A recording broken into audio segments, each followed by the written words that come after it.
Today, in any African country, notwithstanding that over the years, our universities have produced professionals, the Chinese are the ones building our stadia. I do not know whether the stadium here in Dar es Salaam was built by Tanzanians. You will tell me. I need to be educated.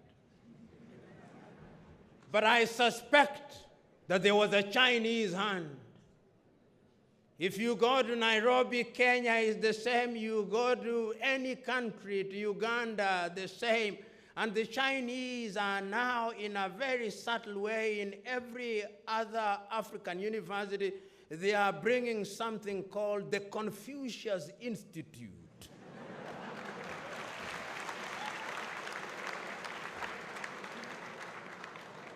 Educate me. At the University of Nairobi, there is one. In Makerere, there is one. In Zambia, there is one. My brethren Tanzanians, tell me, do you have one here?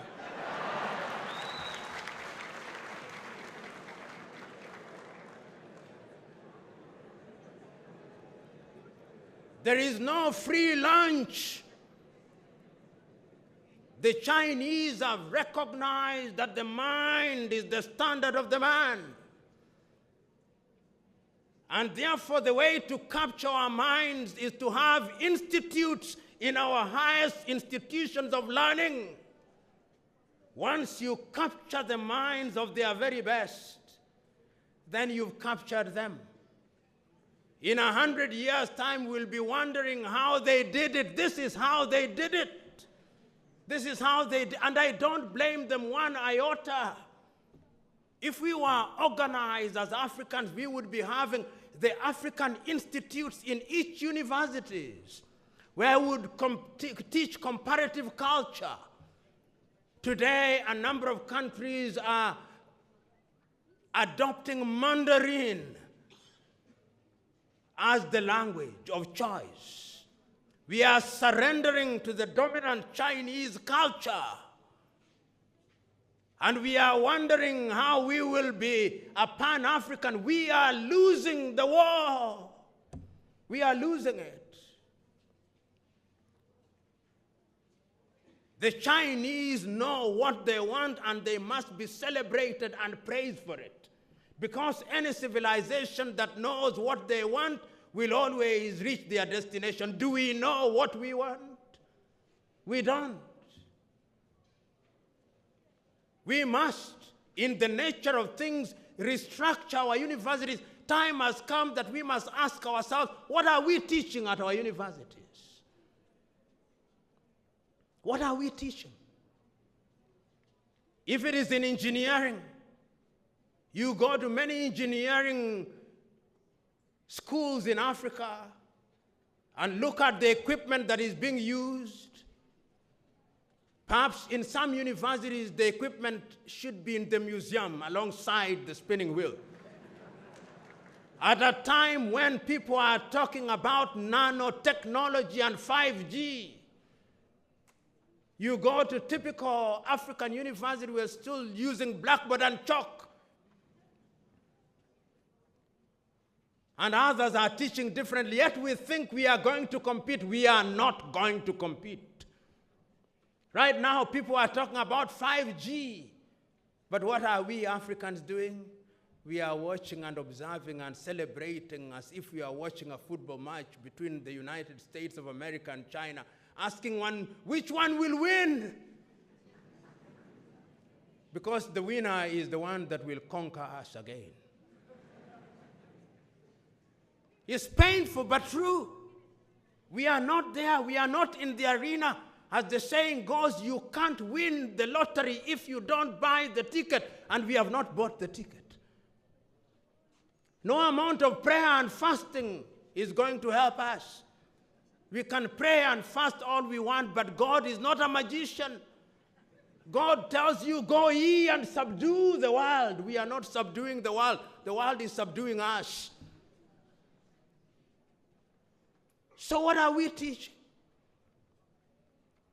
We must begin to think differently for the Pan-African project to succeed. We must begin to act as one unit. Recently in Mozambique, Mother Nature devastated the city of Beira. 90% of it was destroyed. The city of Beira, 90% gone. I waited for Africans to say that we are going to donate 1% of our budget. It is only Namibia and South Africa, and to a certain extent Kenya and a few other countries that went there. But the following week, there was a church in Notre Dame in Paris that burned, and within 1 week, they had raised 1 billion. In fact, more, I think, approaching 1 trillion, including a donation from a traditional chief in Côte d'Ivoire, who was very devastated that one of his brothers or somebody related to him had been baptized at the church in Notre Dame. If you now go to Beira, it is not African engineers who are involved in restoring or African professionals. You will discover that some Portuguese firm, possibly, and some Chinese firm are the ones who are involved. Africa is now in the business of discovering natural gas and oil. Who is exploiting that oil? If it is not tallow, it is Alf. If it is not Alf, it is ExxonMobil. If it is not ExxonMobil, it is Total. Africa, Ali Mazrui was right, produces what it does not consume and consumes what it does not produce. We know, but we must remind ourselves, because sometimes we sit pretty and think that everything is fine. Everything is not fine. You are here. Allow me to be morbid. In 100 years' time, all of you will be upstairs. All of you. Without exception. All of you. But I want you to imagine for one moment how Africa will be. You know, some time ago, the Chinese, and I'm on the Chinese because I'm seeing them. I never saw the white man coming. I was too young or unborn. But this one I can see. The Chinese had a policy of only one child. Then suddenly they said, we are now allowing couples to have a second child. That second child is going to be here. That second child is the child that is going to conquer us if we are not organized. I do not know, but when I travel across the continent of Africa, I see Chinese very quiet, and African middle class is happiest when they go to a Chinese restaurant on Saturday. We are going for Chinese dinner. It is a statement of how sophisticated we are.